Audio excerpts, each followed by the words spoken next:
کیا سکوپ ہے ہسٹری کا جو سبجیکٹ ہے. ویسے تو سکوپ انسان کے ٹیلنٹ کا ہوتا ہے, یہ ہمارے جتنے موٹیویشنل اسپیکرز ہیں وہ ہمیں بتاتے ہیں. تو آپ کے حساب سے ہسٹری سبجیکٹ کا کیا سکوپ ہے؟ فیصل، تاریخ کا جو مضمون ہے وہ یونانیوں کے نزدیک، جیسا کہ آپ کو پتہ ہے کہ یونانی علم و ادب کے بانیوں میں سے ہیں، علم و عقل کے بانیوں میں سے ہیں اور فلسفے کے بانیوں میں سے ہیں. تو یونانیوں کے ہاں 3 جو بنیادی علوم ہیں ان میں سے ایک تاریخ سمجھا جاتا تھا. اور تاریخ کی اہمیت اس قدر ہے کہ ایک چھوٹے سے ایٹم سے لے کر کائنات کے سب سے بڑے سورج تک اور مضمون کے کسی بھی مضمون سے جس کا تعلق عقل سے ہے، دانش سے ہے، ہر مضمون میں تاریخ کے بغیر کوئی بھی مضمون مکمل نہیں ہوتا، کوئی انسان مکمل نہیں ہوتا، کوئی معاشرہ مکمل نہیں ہوتا. تاریخ آپ کو یعنی ایک کسی بھی چیز کے بننے کی اگر تاریخ کا نہیں پتہ، اگر میڈیکل کی تاریخ کا نہیں پتہ تو آپ نئی چیزیں اس کی دریافت نہیں کر سکتے. اگر آپ نے آگے بڑھنا ہے تو آپ کو بیک گراؤنڈ کا جب تک پتہ نہیں ہوگا اور ہسٹوریکل بیک گراؤنڈ کا پتہ نہیں ہوگا آپ فیوچر میں موو نہیں کر سکتے. کسی بھی قوم کی تاریخ اس کا ماضی بتاتی ہے کہ ماضی میں کون لوگ تھے اور انہوں نے یہ کام کیسے کیا. اب مسئلہ ہمارے ہاں پرابلم یہ ہے کہ ہم صرف اور صرف سیاسی تاریخ کو مد نظر رکھتے ہیں. ہم نے حالانکہ انڈسٹری کی بھی تاریخ ہے، معاشرے کی بھی تاریخ ہے، اپنا اکنامکس کی تاریخ ہے، سماج کی اپنی، پھر اس کے علاوہ ہم دیکھیں گے جرنلزم ہے تو اس کی تاریخ ہے. اگر ہم دیکھتے ہیں کہ ریڈیو، ٹی وی، حتیٰ کہ کپڑا ہے تو اس کی بھی تاریخ ہے، حتیٰ کہ اگر آپ دھاگا ہے تو اس کی بھی، اگر میڈیکل میں آپ دیکھیں تو اس کا سکوپ بہت وسیع ہے اور تاریخ کو کسی بھی طرح نظر انداز نہیں کیا جا سکتا علم کی دنیا میں. اب ہمارے ہاں لوگ اس کو اس لیے نہیں پڑھتے کہ ان کے خیال میں اس کی کم ملازمتیں ملتی ہیں، جابس کم ہیں، اور لیکن میرے خیال میں اس کی وجہ گورنمنٹ میں اور معاشرے میں تاریخ کے علم کے بارے میں شعور کی کمی ہے. ورنہ ہر معاملے میں جب اگر آپ کو آگے بڑھنا ہے تو آپ کو تاریخ کی ضرورت پیش آتی ہے. جی سر، بہت اچھا جواب دیا آپ نے.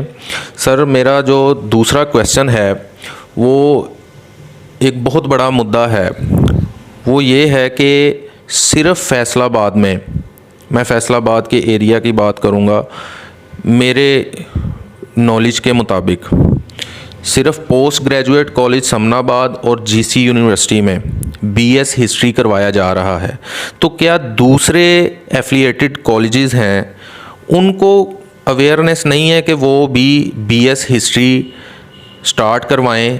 اس سے روزگار بھی بڑھے گا ٹیچروں کے لیے، جو ہسٹری کے ٹیچرز ہیں، اور اسٹوڈنٹس بھی جو ہے وہ ہسٹری کی طرف آ جائیں گے. آپ اس بارے میں کیا کہنا چاہیں گے؟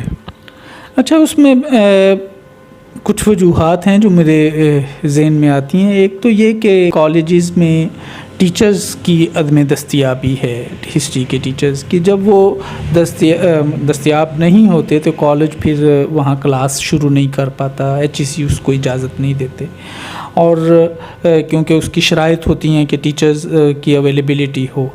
تو ایک تو بڑی بات یہ ہے. دوسری بات ہے کہ انیشیٹو لینا ہے. بعض اوقات اگر آپ کے پاس وسائل یا اساتذہ نہیں ہوتے تو بھی آپ انیشیٹ کرتے ہیں.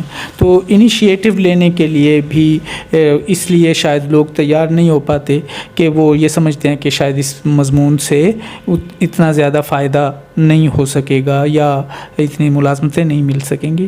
البتہ اگر ٹیچرز فراہم ہو جائیں تو میرا نہیں خیال کہ اس میں کوئی مشکل پیدا ہوگی کہ پوسٹ گریجویٹ کی کلاسز دوسرے کالجز میں شروع ہو سکیں. جی سر، وہ تو آپ کی ساری بات ٹھیک ہے، لیکن جب بھی میں پرائیویٹ کالجز کی ایڈ دیکھتا ہوں, ان کے پمفلیٹ دیکھتا ہوں, تو ان میں بی ایس اسلامیات بھی سٹارٹ کروا دیا گیا ہے, بی ایس اردو بھی سٹارٹ کروا دیا گیا ہے, ایجوکیشن بھی سٹارٹ کروا دیا گیا ہے. تو میرا تو یہی ماننا ہے پرسنلی کہ ان کو ضرور چاہیے کہ ہسٹری کے اوپر بھی کام سٹارٹ کریں کائنڈلی. میرا ڈائریکٹلی جو ہے وہ پرائیویٹ کالجز سے میں مخاطب ہوں کہ ہسٹری سبجیکٹ پر ضرور کام کریں, کیونکہ پوسٹ گریجویٹ کالج وہاں پر ہی 500 سے 600 بچہ بیٹھا ہوا ہے ہسٹری کا, اور آنے والے وقت میں میرا یہ ماننا ہے کہ کافی تعداد میں وہاں سے استاد نکلیں گے. تو پرائیویٹ کالجز جتنے بھی ہیں ان کو بی ایس ہسٹری ضرور سٹارٹ کروانا چاہیے. سر تیسرا سوال میرا یہ ہے کہ G C university M Phil P H D کروا رہی ہے تقریباً ہر سبجیکٹ میں. جتنے سبجیکٹ یہاں پر سوشل سائنسز کے سبجیکٹس ہیں, آرٹس کے ہیں, تو پی ایچ ڈی اور ایم فل کروا رہی, لیکن یہاں پر فیسز بہت زیادہ ہیں. اگر ہم پنجاب یونیورسٹی دیکھیں, اوپن یونیورسٹی, علامہ اقبال اوپن یونیورسٹی دیکھیں, تو وہاں پر فیسیں کم ہیں اس کی نسبت.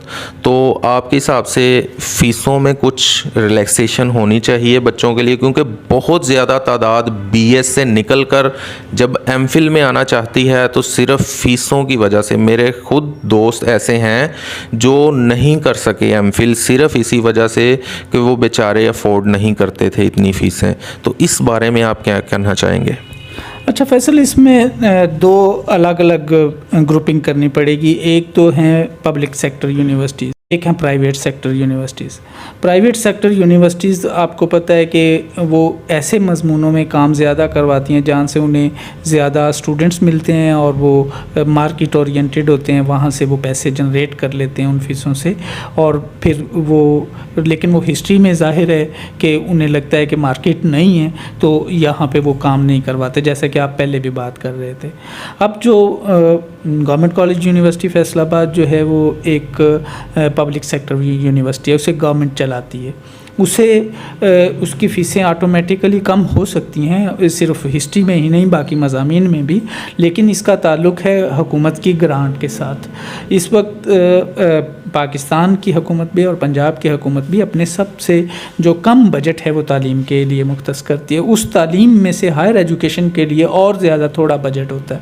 اگر حکومت اپنا بجٹ کو بڑھائے اور تعلیم کے لیے اور اعلیٰ تعلیم کے لیے, تو یہ فیسوں کا مسئلہ بڑے آرام سے یہ حل ہو سکتا ہے, کم ہو سکتی ہیں. اب دوسری بات جو کمپیریٹیولی آپ بتا رہے ہیں کہ فیصل آباد کی باقی یونیورسٹیز کی نسبت جو کم ہے, اس کی وجہ یہ ہے کہ ان یونیورسٹیز کے پاس ریونیو کے حوالے سے اور گورنمنٹ کے فنڈز کے حوالے سے زیادہ فنڈز موجود ہیں. اور جس یونیورسٹی فیصل آباد کو ابھی اپنے آپ کو گرو کرنا تھا, اور اس گروتھ کے عمل میں اگر ہماری فیسیں کم ہوتی تو یہ ڈینگی اپنا جو کرونا کے دنوں میں جس طرح کئی یونیورسٹیز جو ہیں لاہور کی, جن میں اپنا یونیورسٹی یو ای ٹی شامل ہے, ٹیکنالوجی یونیورسٹی, تو انجینئرنگ اینڈ ٹیکنالوجی, وہ فال کر گئی.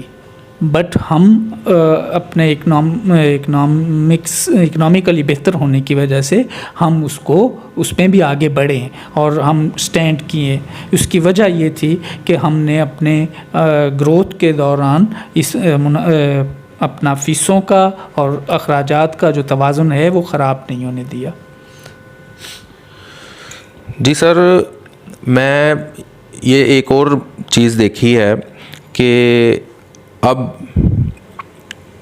جیسے کہ میں ایم فل کر رہا ہوں جی سی یونیورسٹی سے, اور میں نے دیکھا ہے کہ یہاں پر پی ایچ ڈیز کی تعداد جو ہے نا وہ دن بدن بڑھ رہی ہے. یہاں پر اسٹوڈنٹس کو اویئرنیس ہو رہی ہے کہ یہاں پر پی ایچ ڈی کریں.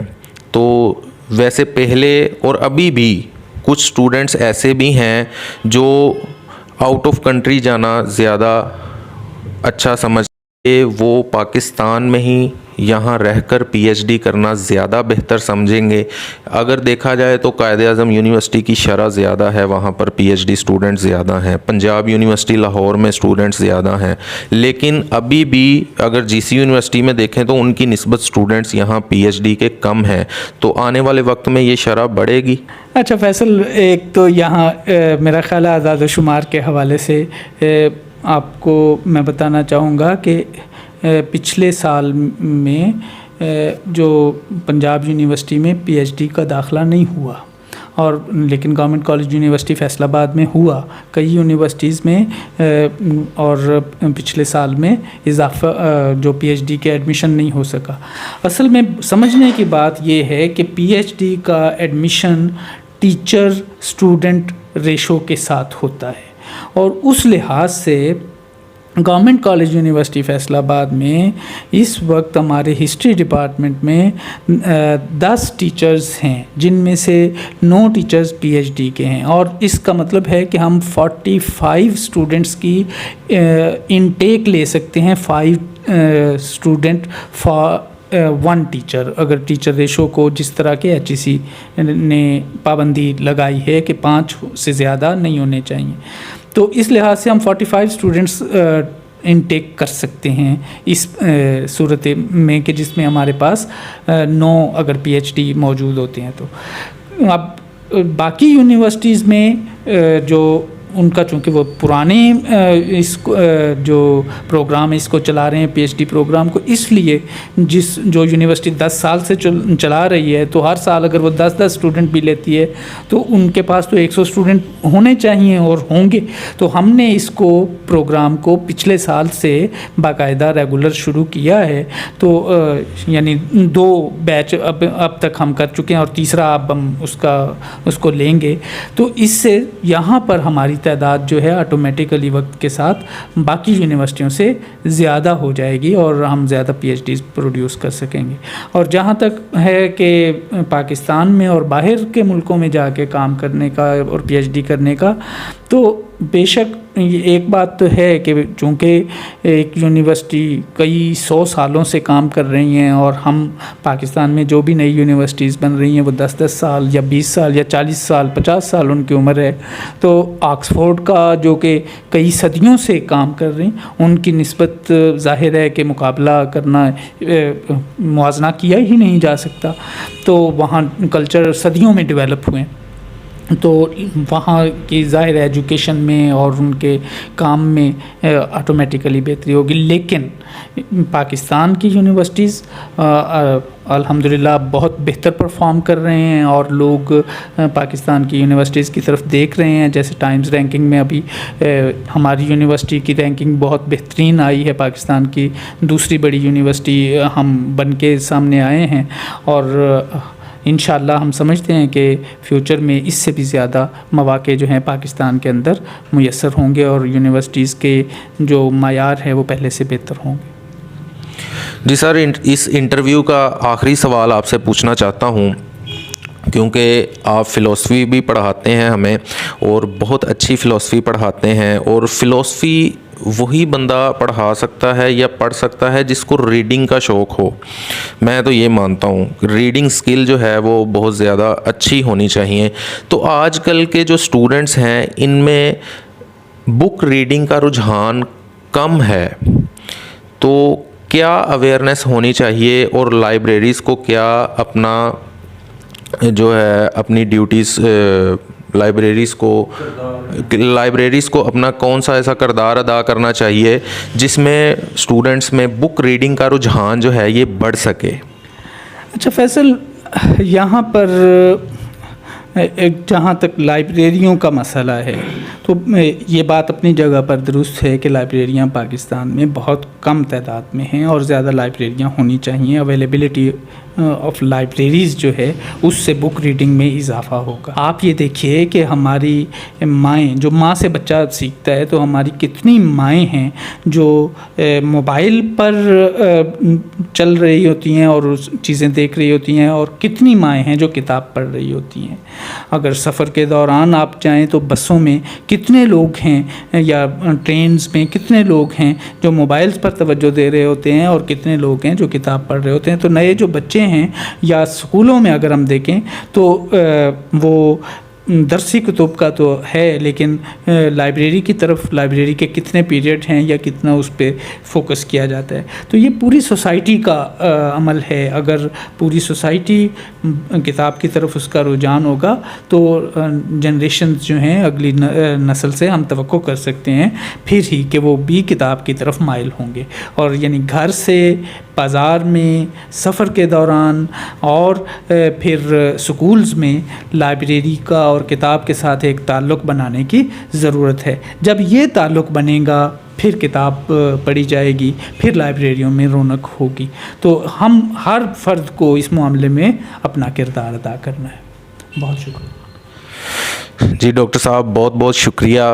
آپ نے انٹرویو دیا اور میں اپنے لیے یہ آنر کی بات سمجھتا ہوں کہ آج آپ کے ساتھ ایک نشست کرنے کا موقع ملا. سر بہت بہت شکریہ کہ آپ نے اپنے مصروف ترین وقت میں سے تھوڑا سا وقت اس ناچیز کو بھی دیا. میرے لیے یہ جو انٹرویو ہے یہ سمجھ لیں کہ ایک ایسڈ کے طور پر موجود رہے گا، اور جب بھی آپ کی یاد آئے گی تو میں اس انٹرویو کو نکال کے دیکھا کروں گا انشاءاللہ تعالی، اور عوام کو بھی دکھائیں گے کہ ہمارے جو ڈاکٹر صاحب ہیں یہ کتنا اچھا پرفارم کر رہے ہیں as a teacher, as a chairman. اور جو مدعے تھے ہسٹری سبجیکٹ کو لے کر، ان کے بارے میں بھی آپ کے جو جوابات ہیں یہ لوگوں تک پہنچائیں گے. اور انشاءاللہ تعالی پھر ایسی کوئی ملاقات، ایسی کوئی بیٹھک بنائیں گے جہاں پر کسی ٹاپک پر ہم آپ سے کوئی بات چیت کریں اور آپ سے کوئی اپوائنٹمنٹ لیں گے. دوبارہ سے پھر سے آپ کو تھوڑا سا تنگ کریں گے. فیصل، یہ ابتدا ہے، انتہا نہیں ہے. اس طرح نہیں کہ بس اسے سنبھال کے رکھیں گے. آگے بھی بہت سارے انٹرویو ہوں گے اور ہم ان میں اور بھی باتیں کریں گے. جب تک یار باقی، یار زندہ صحبت باقی. ابھی ہم ملتے رہیں گے، انٹرویو کرتے رہیں گے جب تک یاد ہے. تو جب چلے جائیں گے پھر اسے سنبھال کے رکھ لیجئے گا، پھر اس پہ بات کریں. جی انشاءاللہ سر. جی دوستو، امید کرتا ہوں آپ نے اس انٹرویو کو بہت انجوائے کیا ہوگا اور آپ کو ڈاکٹر صاحب سے بہت کچھ سیکھنے کا موقع ملا ہوگا. دعاؤں میں یاد رکھنا اور اللہ کے ذکر کا زباں پہ سواد رکھنا. اللہ حافظ.